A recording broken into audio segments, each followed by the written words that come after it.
तो hello friends, welcome to easy English summary. तो आज की क्लास में हम पढ़ने वाले हैं क्लास 7 की एक पोएम जिसका नाम है मेडो सरप्राइजेस। तो मेडो का जो मीनिंग होता है उसका मतलब होता है घास का हरा भरा मैदान।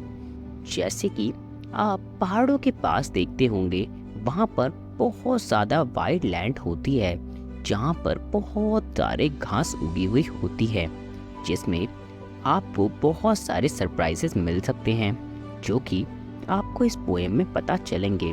तो बिना टाइम को वेस्ट किए इस पोएम को स्टार्ट करते हैं। Widows have surprises. You can find them if you look. Walk softly through the velvet grass and listen by the brook. तो इसके फर्स्ट स्टैंजा में पोएट कहते हैं विडोज में बहुत सारे सरप्राइजेस होते हैं, आप उन्हें देख सकते हैं। अगर आप उन्हें ध्यान से देखना चाहें तो आप आराम से सॉफ्टली उन वेलवेट ग्रासेस पे चलेंगे और आप सुनेंगे ब्रुक की साउंड को। ब्रुक का मतलब होता है जो कि सॉफ्ट सॉफ्ट पानी बह रहा होता है आराम आराम से, जैसे कि कोई नदी बह रही होती है तो उसकी जो आवाज़ होती है उसे हम ब्रुक कहते हैं।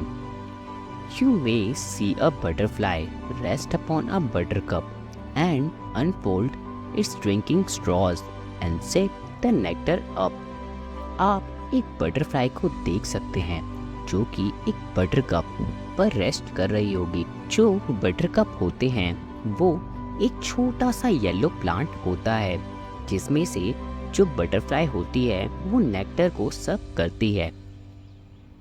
You may scare a rabbit who is sitting very still, though at first you may not see him.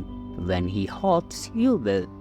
हो सकता है आप एक रैबिट को डरा दे जो कि बिल्कुल स्टिल ग्रासेस के बीच में बैठा हुआ होगा और आप उसे पहले देख भी नहीं पाएंगे, लेकिन जब वो अचानक से हॉप करेगा तो आप उसे देख पाएंगे।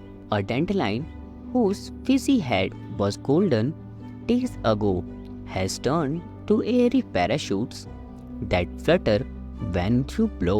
Dandelion जो होते हैं वो एक फ्लावर टाइप का होता है जिसका जो हेड होता है उसमें छोटे छोटे फ्लावर लाइक स्ट्रक्चर होते हैं, जिसे जब आप ब्लो करते हैं तो वो बिल्कुल अलग अलग हो जाते हैं और हवा में उड़ रहे होते हैं। आपने ज़रूर इसे कभी ना कभी ट्राई किया होगा। अगर आपने किया है तो कमेंट सेक्शन में बताइएगा। Explore the meadow houses, the burrows in the ground and nest neath tall grasses, the ants amazing mound. इसके बाद पोएट कहते हैं कि आप देख सकेंगे जो मिडोज के हाउसेस हैं जो कि एनिमल्स के द्वारा बनाए गए हैं। The burrows in the ground मतलब एक होल जो कि ग्राउंड में किसी एनिमल के थ्रू बनाया गया है। A nest beneath the tall grasses, एक नेस्ट घोंसला बनाया हुआ है टॉल ग्रासेस के बीच में।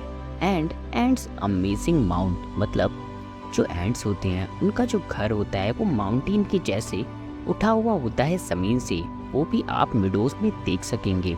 ओ meadows have surprises and many things to tell, you may discover these yourself if you look and listen well.